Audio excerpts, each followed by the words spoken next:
Assalamualaikum warahmatullahi wabarakatuh. Perkenalkan, nama saya Rahani Faiza Saira, bagian dari kelompok 6. Di sini kami akan menjelaskan tentang komoditi bayam, dan saya ditugaskan untuk menjelaskan tentang latar belakang dari komoditi bayam itu sendiri. Bayam memiliki nama latin yang bernama Amaranthus tricolor, merupakan tanaman yang daunnya biasa dikonsumsi sebagai sayuran. Karena memiliki tekstur yang lunak, kandungan seratnya yang terhadap daun bayam itu cukup tinggi, sehingga dapat membantu proses pencernaan agar menjadi lancar. Bayam kaya akan garam mineral seperti fosfor dan besi. Dalam bayam sendiri itu terkandung vitamin A, B, dan C. Lalu saya akan jelaskan tentang klasifikasi dari tanaman bayam itu sendiri. Klasifikasinya yaitu kingdomnya Plantae, divisionnya itu Spermaphyte, subdivision itu Angiospermae, kelasnya itu Dicotyledoneae, subkelasnya Dicotyledoneae, ordonya itu Caryophyllata, family-nya itu Amaranthaceae, genusnya itu Amaranthus, spesiesnya itu Amaranthus tricolor. Nah, itu adalah klasifikasi dari tanaman bayam itu sendiri. Next itu syarat tumbuh tanaman bayam. Syarat tumbuh tanaman bayam ini iklimnya itu wajib diperhatikan, seperti keadaan angin yang ada akan kita budidayakan. Itu kalau bisa anginnya itu jangan terlalu yang kencang karena akan merusak dari tanamannya itu sendiri.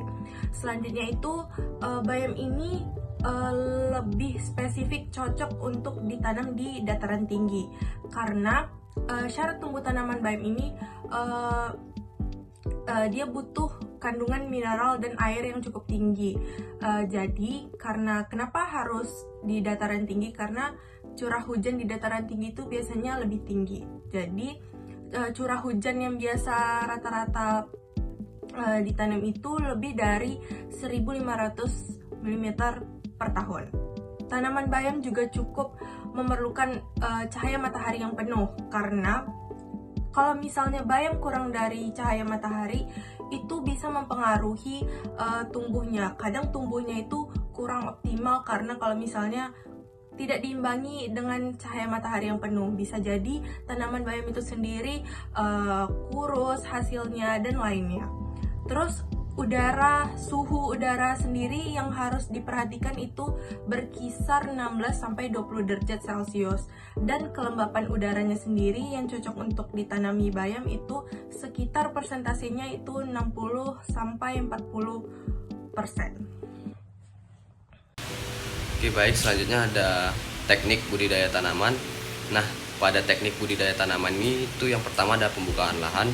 Pembukaan lahan itu terkait ada pembersihan gulma, pembersihan akar-akar dari bekas tanaman sebelumnya, juga pembersihan plastik-plastik. Itu tujuannya tuh agar kedepannya itu lebih mempermudah proses budidaya. Nah, yang kedua itu penggemburan tanah. Nah, penggemburan tanah ini tujuannya tuh lebih membuat kita tuh lebih mempermudah membuat proses bedengan. Jadi dalam pengemburan tanah, jadi pembuatan bedengan tuh lebih gampang untuk dibentuk. Nah, yang ketiga itu ada pemupukan dasar. Pemupukan dasar yang pertama itu menggunakan pupuk kandang. Pupuk kandangnya pupuk kandang kotoran ayam. Nah, pada teknik penanaman, pada pembuatan lubang tanam, kami menggunakan satu ruas jari. Satu ruas jari itu berkisar 2-4 cm. Nah, pada penanamannya sendiri, kami melakukannya dengan cara penaburan benih.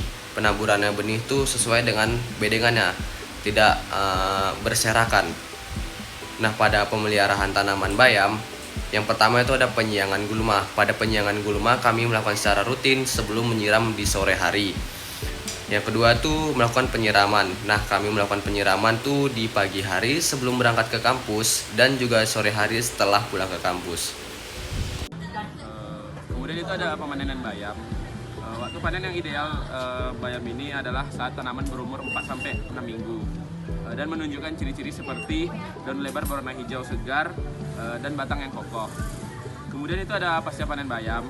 Setelah dipanen, bayam sebaiknya didinginkan dengan suhu yang mendekati 0-5 derajat Celcius. Untuk memperlambat proses pembusukan, proses pembersihan membuang daun yang rusak dan mencuci bersih dengan air mengalir.